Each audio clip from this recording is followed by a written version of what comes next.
الحمدللہ والصلاۃ والسلام علی رسول اللہ وعلی آلہ وصحبہ وموالا۔ پیارے بھائیوں اور دینی بہنوں، السلام علیکم ورحمۃ اللہ وبرکاتہ۔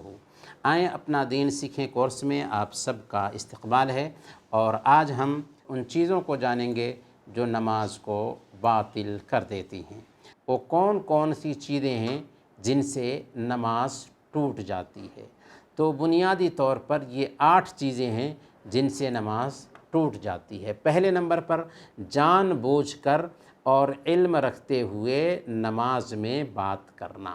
تو اس سے پتہ یہ چلا کہ اگر غلطی سے یا نہ مسئلہ جاننے کی وجہ سے بات کر لے تو نماز نہیں ٹوٹے گی۔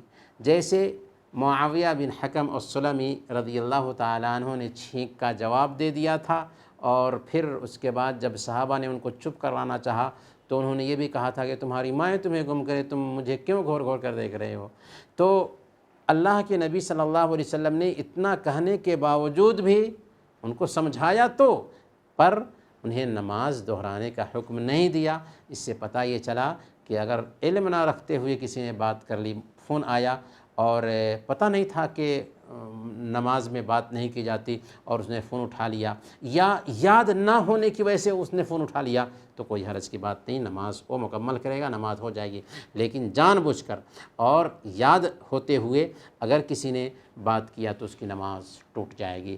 دوسری چیز جس سے نماز باطل ہو جاتی ہے وہ ہے ہنسنا۔ ہنسنے سے نماز باطل ہو جاتی ہے، اور قہقہہ لگانا تو بدرجہ اولا، اس سے نماز باطل ہو جائے گی۔ اگر کوئی آدمی مسکرا دیتا ہے نماز میں تو بہرحال وہ نماز میں ہے، ایسا نہیں ہونا چاہیے، پر یہ عمل تو غلط ہے، اس کی نماز بہرحال ہو جائے گی مسکرانے سے، پر ہنسنے سے بہرحال اس کی نماز ٹوٹ جائے گی، اور ہنسنے اور مسکرانے میں فرق ہے۔ تیسرے نمبر پر کھانا۔ کھانے سے بھی نماز جاتی رہتی ہے۔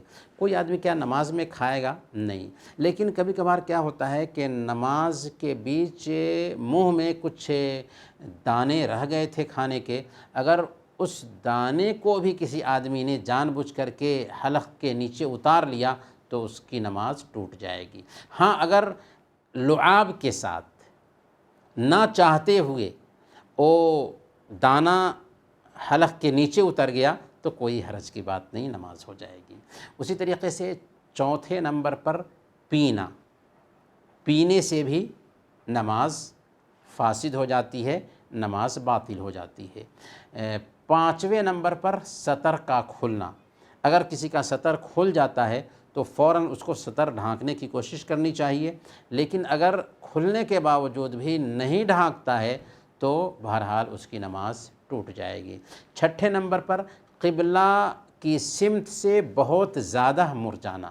اگر کوئی آدمی بالکل یوں ہو جاتا ہے یا بالکل یوں ہو جاتا ہے تو گویا کہ بالکل ہی پھر گیا، اگر ایسے ہو گیا یا ایسے ہو گیا یوں ہونے کی بجائے تو کوئی حرج کی بات نہیں، تو بالکل قبلہ کی سمت سے پھر جانے سے بھی نماز باطل ہو جاتی ہے۔ اور ساتویں نمبر پر نماز میں غیر ضروری حرکت کرنا۔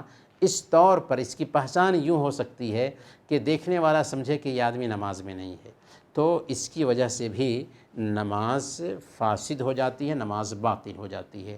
اور آٹھویں چیز جس سے نماز باطل ہو جاتی ہے وہ ہے وضو کا ٹوٹ جانا۔ اگر کسی کا وضو ٹوٹ جاتا ہے تو اسے چاہیے کہ نماز سے نکل جائے، سلام پھیرنے کی بھی ضرورت نہیں ہے، ڈائریکٹ نماز سے نکل جائے اور ناک پر ہاتھ رکھ کر کے وضو خانے جائے، وضو کر کے آئے، اور جو نمازیں اس کو ملی تھیں انہیں شمار نہیں کرے گا، کیونکہ اس بیچ میں اس کا وضو ٹوٹ گیا تھا۔ اب اثر نو وہ نماز پڑھے گا، اگر امام کے ساتھ ایک رکعت ملتی ہے تو بقیہ جو رکعتیں ہیں وہ انہیں ادا کرے گا۔ بہرکیف یہ کچھ مسائل تھے۔ اللہ تعالیٰ سے دعا ہے کہ اللہ تعالیٰ ہم سب کو سنت کے مطابق نماز ادا کرنے کی توفیق عطا فرمائیں۔ آمین۔ وصلی اللہ علی نبینا محمد وعلی آلہ وصحبہ اجمعین۔